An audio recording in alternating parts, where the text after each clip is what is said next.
పెద్దల తిట్లు దీవెనలవుతాయి అని ఎందుకంటారు? ఒకవైపు తిట్టిపోస్తూ ఉంటే అవి దీవెనలు ఎట్లా అవుతాయి అని నేటి ఆధునికులు అనుకునేటువంటి అవకాశం ఉంది. ఎందుకంటే ఈ రోజుల్లో చిన్నపిల్లలకి కూడా చాలా వ్యక్తిత్వం అంటే తల్లి కానీ తండ్రి కానీ పెద్దలు కానీ ఎవ్వరూ ఏ మాట వాళ్ళని అనకూడదు. పూర్వకాలం ఏం చేసేవాళ్ళంటే విమర్శిస్తూ ఉండేవాళ్ళు. ఎలాంటి లోపం ఉన్నా అంటే లోపాన్ని ఎత్తి చూపుతూ కాకుండా వాళ్ళకి కథల రూపంతో చెప్తూ ఆ పని వాళ్ళు చెయ్యకుండా ఉండేలాగా వాళ్ళకి అర్థమయ్యే విధంగా పెద్దవాళ్ళు చెప్తూ ఉండేవాళ్ళు. ఏంటంటే విమర్శలు ఎవరు ఎక్కువగా ఎదుర్కొంటూ ఉంటారో ఉన్నత స్థితికి ఎదుగుతారు అని చెప్తారు. ఎక్కడైనా సరే, ఏ రంగంలో అయినా సరే, పిల్లలైనా సరే, పెద్దలైనా సరే, స్త్రీలైనా సరే, పురుషులైనా సరే, ఎవరికైనా నేను ఒక స్థాయికి వచ్చాను, నేను సాధించాను, నా అంతవాడు లేడు, నాకున్నటువంటి ప్రజ్ఞ ఎవరికీ లేదు అని ఎవరు భావిస్తారో వాళ్ళ ఎదుగుదల ఆ రోజుతో ఆ క్షణంతో అక్కడితో ఆగిపోతుంది. ఇకపైన వాళ్ళు ఎదగటానికి అవకాశమే ఉండదు. ఎవరు కూడా నేను ఈ స్థాయిని చేరుకున్నాను, నన్ను చూసి అందరూ గొప్ప అంటున్నారు అని భావించడానికి వీల్లేదు. అయితే అలా కావాలి అంటే ఏం చెయ్యాలి? మన పక్కన ఎవరో ఒకళ్ళు విమర్శకులు ఉండాలి. బయట వాళ్ళైతే మన మంచిని కూడా విమర్శించే అవకాశం ఉంది. ఎందుకంటే కొంత ఓర్వలేనితనం ఉండొచ్చు. కానీ మన తల్లి తండ్రి గురువులు, మనకంటే మన అన్నలు, మన పెద్దవాళ్ళు, అక్కలు, ఇలాంటి వాళ్ళు ఏం చేస్తారంటే నిజంగా ప్రతి మనిషిలో కూడా ఏ స్థాయికి ఎదిగినా కూడా, ఎంత ప్రజ్ఞావంతులైనా కూడా ఎక్కడో ఒక దగ్గర ఒక చిన్న బలహీనత ఉండొచ్చు, ఒక చిన్న లోపం కూడా ఉండొచ్చు. అలా ఉన్నప్పుడు ఏంటంటే దాన్ని వాళ్ళు చెప్పారనుకోండి, దాన్ని వ్యతిరేకంగా తీసుకోకూడదు. ఇదో నాన్న నీకు ఇందులో బాగా లేదు, నువ్వు ఇది బాగా చెయ్యటం లేదు, నువ్వు ఇంకా బాగా చెయ్యి అని పెద్దవాళ్ళు చెప్పినప్పుడు దాన్ని విమర్శగా తీసుకోకూడదు. కొంతమంది ఏమిటంటే ఉబ్బిపోయేలాగా మన దగ్గర లాభాన్ని చూసుకుని, కొంతమంది దగ్గర మన దగ్గర ఏమీ లేకున్నా కూడా ఓహో ఆహా అంటూ మనని పొగిడేస్తూ ఉంటారు. అలాంటి పొగడ్తలు కాకుండా మన తల్లిదండ్రులు, మనని మేలు కోరేటువంటి పెద్దలంతా కూడా మనని విమర్శిస్తే మాత్రం దాన్ని విమర్శ కింద కాకుండా మన ఎదుగుదలకి, మన సోపానానికి వాళ్ళు మెట్లు వేస్తున్నారు అనేటువంటిది మనం గ్రహించాలి. ఎందుకు అంటే మన ఉన్నతిని వాళ్ళు కోరుతారు కాబట్టి మన లోపాన్ని వాళ్ళు ఎత్తి చెప్తారు. ఒకవేళ మనని వాళ్ళు పొగుడుతూ ఉంటే అంటే ఇంకొకటి చెప్తారు మనకి శాస్త్రంలో ఏమిటంటే, తల్లి కానీ తండ్రి కానీ పెద్దలు కానీ పిల్లల్ని ఎక్కువగా పొగడకూడదుట. పొగిడితే వాళ్ళు పైకి రారు అనేటువంటి విషయాన్ని చెప్తారు. అందుకని పొగడకుండా ఎప్పటికప్పుడు వాళ్ళల్లో ఉన్న లోపాల్ని వాళ్ళు బాధపడకుండా సున్నితంగా చెప్పే విధంగా, ఎందుకంటే అందరి పిల్లల మనస్తత్వం ఒకే రకంగా ఉండదు కదా. అందుకని వాళ్ళు అర్థం చేసుకునే లెవెల్స్ ని చూసి, వాళ్ళ స్థాయిని చూసి వాళ్ళు అర్థం చేసుకునేలాగా విమర్శ చేస్తూనే ఉండాలిట. దీనికి మనకి ఒక కథ కూడా కనిపిస్తుంది. అదేమిటంటే భారవి అనేవాడు ఎలాంటి వాడో మనకందరికీ తెలుసు. అయితే ఎప్పుడు కూడా అతని తండ్రి అతన్ని పొగిడేవాడు కాదుట. నువ్వు ఎందుకో పనికిరావు, నువ్వు ఇలా చేయకూడదు, నువ్వు అలా చేయకూడదు, ఇలా చేస్తే బాగుండేది, అలా చేస్తుంటే ఇంకా బాగుండేది అని ఎప్పుడూ విమర్శిస్తూ ఉండేవాళ్ళట.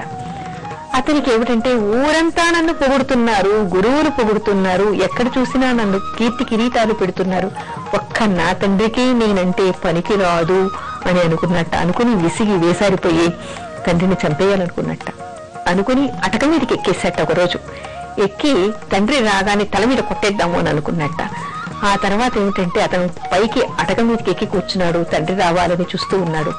ఈ లోపల తండ్రి ఏం చేసేట, తన భార్యతో అంటే తన తల్లితో ఏమంటున్నాడు, మనవాడు చాలా వృద్ధిలోకి వస్తున్నాడు, చాలా గొప్పవాడయ్యే సూచనలున్నాయి, కానీ పొరపాటును కూడా వాడి ముందర మన ఇద్దరం కూడా వాడిని పొగడకూడదు, పొగిడామో ఇంకా అంతే వాడు ఎదగటానికి అవకాశం తగ్గిపోతుంది అన్నట్ట.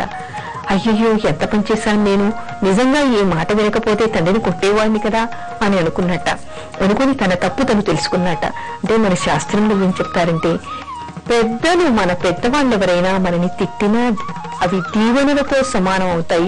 ఆ విమర్శలు మనం ఎక్కేటువంటి విజయ సోపానానికి మెట్లవుతాయి. కాబట్టి మన తల్లిదండ్రులు కానీ, గురువులు కానీ, మన శ్రేయోభిలాషులు కానీ మనని విమర్శించినప్పుడు, మనని తిట్టినప్పుడు, అంటే కొంతమంది వినరు కాబట్టి తిట్టి చెప్పేటువంటి అవకాశాలు కూడా ఉంటాయి. అలా తిట్టినప్పుడు అవి మనకి తిట్లు కాదు, అవి మనకి పూలవాన, మన సోపానానికి, అంటే మన విజయ సోపానానికి అవి మెట్టుగా మనం భావించాలి. వాళ్ళ తిట్లని మనకి ఆశీర్వచనంగా మనం భావించాలి. అందుకని పెద్దవాళ్ళ తిట్లెప్పుడు కూడా ఆశీర్వచనాలతో సమానం, దీవెనలతో సమానమని మన వాళ్ళు అంటూ ఉంటారు.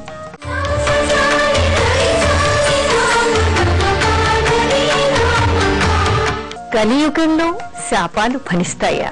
చాలా మంది అంటూ ఉంటారు. ఇప్పుడెవరికి వాక్సిద్ధి లేదండి, వాళ్ళనే మాటలేమి కావు అనేటువంటి మాట అంటూ ఉంటారు. పూర్వకాలం అయితే ఋషులు మునులు ఉండేవాళ్ళు, వాళ్ళు తపస్సు చేసేవాళ్ళు. అందుకని వాళ్ళు ఏదైనా కూడా అయిపోతూ ఉండేది, వాళ్ళలా తీవ్రంగా చూస్తే భస్మైపోతూ ఉండేవాళ్ళు అనేటువంటి మాట మనకి సమాజంలో వినపడుతూ ఉంటుంది. ఈ రోజుల్లో కూడా ఇప్పుడు కూడా మనం తెలుసుకోవాల్సినటువంటి విషయం ఉంది.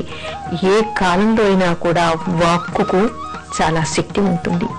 ఎందుకు అంటే వాళ్ళు తపస్సు చేయని చేయకపోని, పూజలు చేయని చేయకపోని, వాళ్ళకి ఎలాంటి వాక్సిద్ధి ఉండని లేకపోని, కానీ సృష్టిలో ఏ వ్యక్తి అయినా మన వలన బాధపడ్డాడు, మన వలన అతనికి హాని జరిగింది, కన్నీళ్లు పెట్టాడు, నష్టపోయాడు, అలా నష్టపోయినప్పుడు, కన్నీళ్లు పెట్టినప్పుడు, బాధపడినప్పుడు, ఏదైనా ఒక మాట మన గురించి చెడ్డగా అన్నప్పుడు తప్పకుండా ఆ మాట జరుగుతుంది అనేటువంటి మాట చెప్తారు.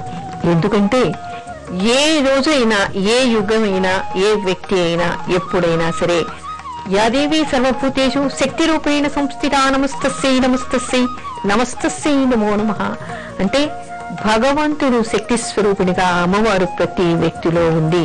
ఏ యుగంలో అయినా ఉంది, ఏ ప్రాణిలో అయినా ఉంది.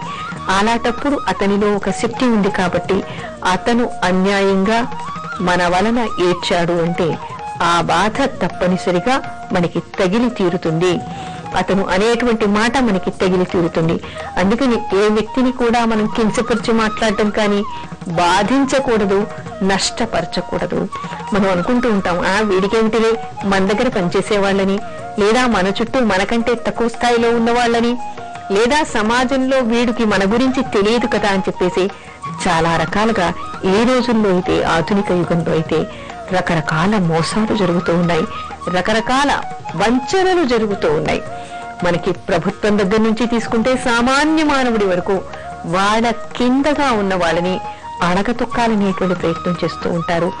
ఎవరిని మనం బాధించినా, ఏ కారణంగా బాధించినా, అంటే అక్కడ కారణం అనేటువంటిది మనం వాళ్ళ పట్ల నష్టపోయినప్పుడు మనం ఏదైనా ఒక మాట అనడం అది అన్యాయం కాదు. ఎందుకంటే మనం నష్టపోయాం కాబట్టి.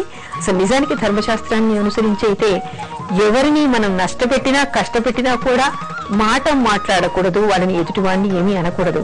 ఎందుకు అంటే అలా మాట్లాడడం వల్ల మన పుణ్యబలం పోతుంది తప్ప, అంటే ఎదుటివాడిని శపించామనుకోండి, ఆ శపించడం వల్ల మనకున్నటువంటి కొంత పుణ్యం కరిగిపోతుందిట. అందుకని అనకూడదు అంటారు. కానీ అందరికీ అలాంటి శక్తి ఉండదు కదా. అందుకని వాళ్ళు కష్టపడగానే, నష్టపడగానే నాకు ఇంత నష్టం చేశాడు, వీడికి కూడా అలాగే జరగని అంటారు. కొంతమంది వల్ల కొంతమంది బాధపడుతూ ఉంటారు. నన్ను అకారణంగా, నేనేమీ చేయకుండానే నన్ను బాధ పెట్టాడు కదా, వీడికి కూడా ఇలాంటి పవర్ ఏంటో తెలియని, ఈ పాఠం దేవుడు చెప్పని అని వాళ్ళు మనసులో అనుకున్నా చాలు, అది వీళ్ళకి తగిలిపోతుంది.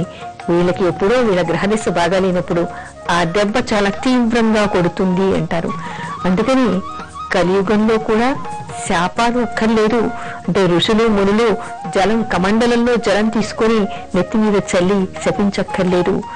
ఏ వ్యక్తి అయినా మరో వ్యక్తి వలన అకారణంగా, అధర్మంగా బాధపడి, కన్నీళ్లు పెట్టి, నష్టపడి, దుఃఖపడతాడు. ఆ సమయంలో అతను ఏదనుకుంటే అది చేసిన కారణం ఎవరో ఆ వ్యక్తికి అది తగులుతుంది అనేటువంటి మాటను చెప్తారు. కలియుగంలో కూడా శాపాలు అంటే మునులు ఋషులు ఎక్కర్లేదు. ఎవరు బాధపడినా కూడా ఆ బాధ పెట్టిన వాడికి తగులుతుంది అని మనకి శాస్త్రవచనం.